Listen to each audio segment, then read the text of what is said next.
Hey everybody, it's Brooke with The Buttered Home and welcome to my messy kitchen.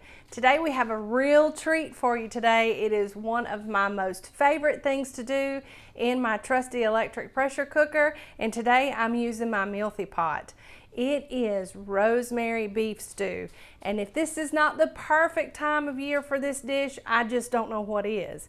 But this takes the warm, yummy, soul fuzzy flavors of good, like chuck ground, not ground beef, but chuck cuts of beef, and it combines them with earthy, wonderful root vegetables and mushrooms, and it turns into a real thing of beauty. Not to mention it has just a tad of rosemary flavor to it.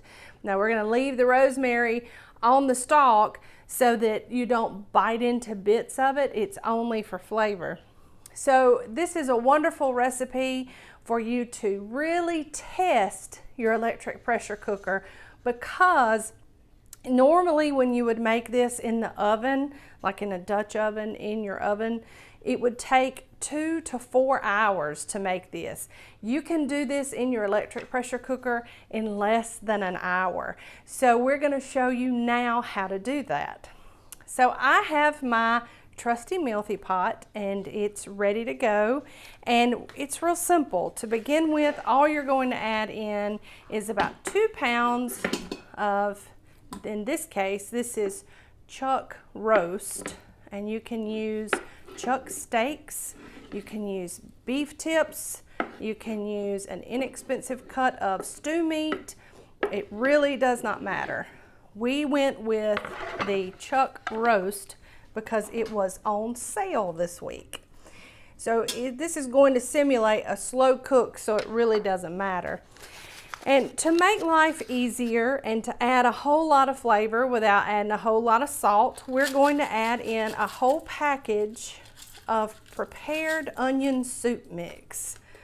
And this is the unsung hero of beef stew, things like that. These are really great for any type of pot roast or anything you're doing. And then we're going to add in 4 cups of water to that. And I'm just going to stir that up just a little bit so that that soup mix becomes incorporated with the water so that it can get to all of that beautiful beef that we put in here. Now we are going to close this up and we're going to set it.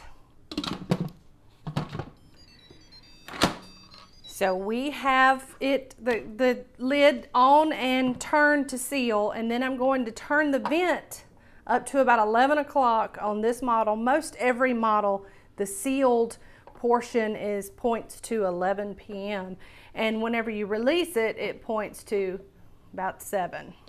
So we're going to make sure that it's in the correct position, and then we are going to hit pressure cook or manual, and we are going to set it to 40 minutes.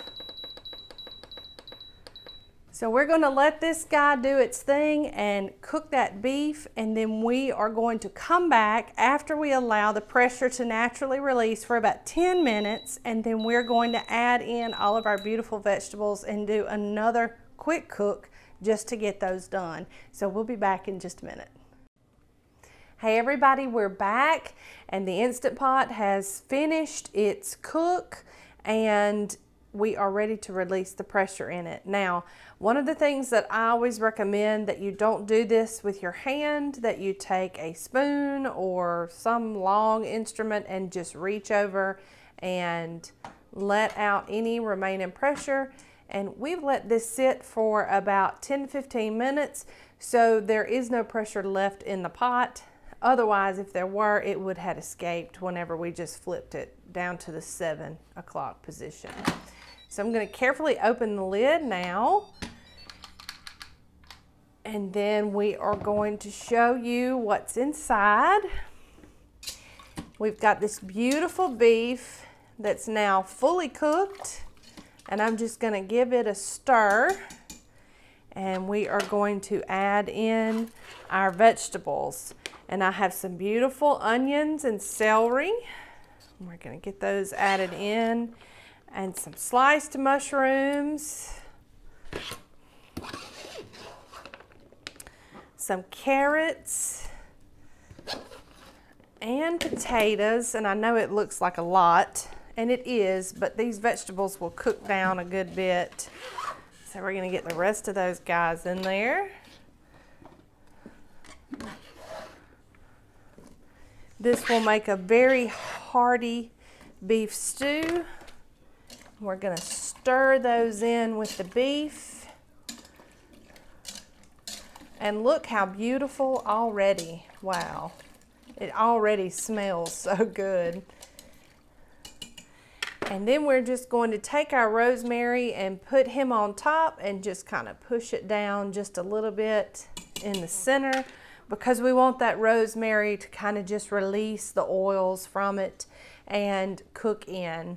All right, so now we're going to come back and put our lid back on just like we did before. And it might take, because there is so much heat still left in there, just a second to get it to lock. Then we're going to set it to seal again, and then hit manual or pressure cook and set it for 15 minutes.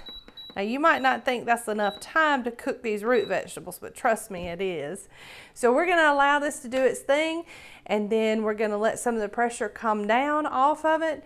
Then we'll be back and we will take the lid off. We will take out that strand of rosemary and we will be ready to eat. Okay, everybody, we're back. It's time for the big reveal.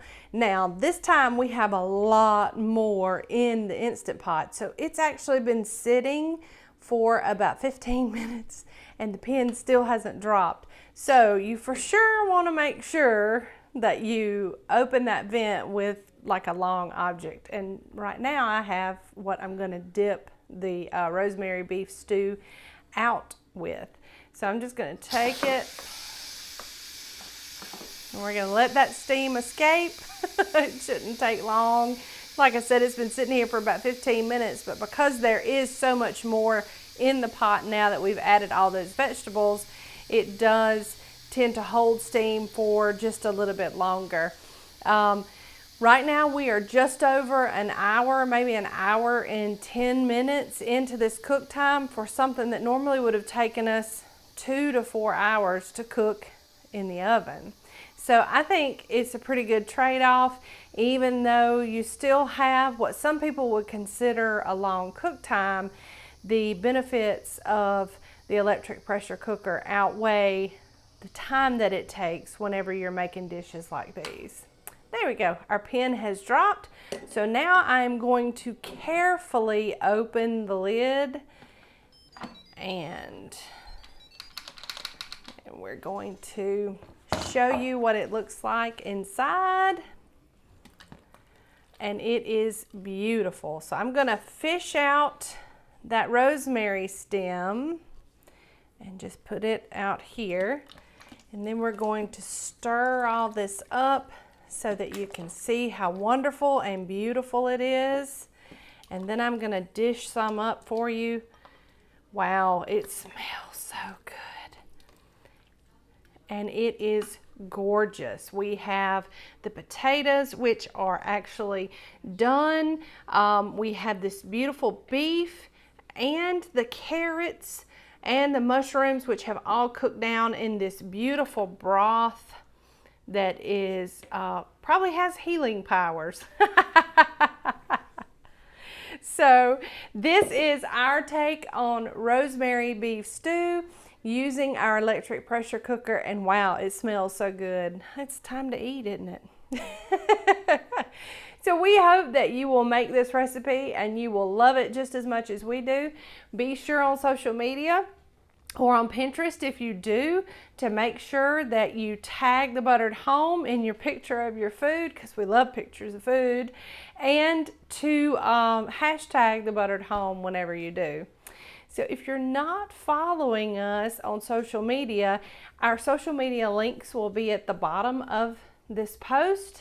We would love to have you in all of the rooms of our house. I envision the Buttered Home as one big home with lots of little rooms, and that would be our YouTube room, our Instagram room, our Facebook room, all those great rooms, because we have lots of great content that is different. It's not all the same on all those platforms. So we would love to have you following us there. Also, if you are not subscribed to our channel here on YouTube, be sure and hit the subscribe button and ding the bell so that you can be notified whenever we post new content here. We hope that you love what we're doing here. We love messages. Send us a message if there's something specific that you want to see. We'll do our best to provide it for you. And we hope that you enjoy cooking and being in your home and loving on your people with food as much as we do. So from our home to your home, we love y'all. Bye.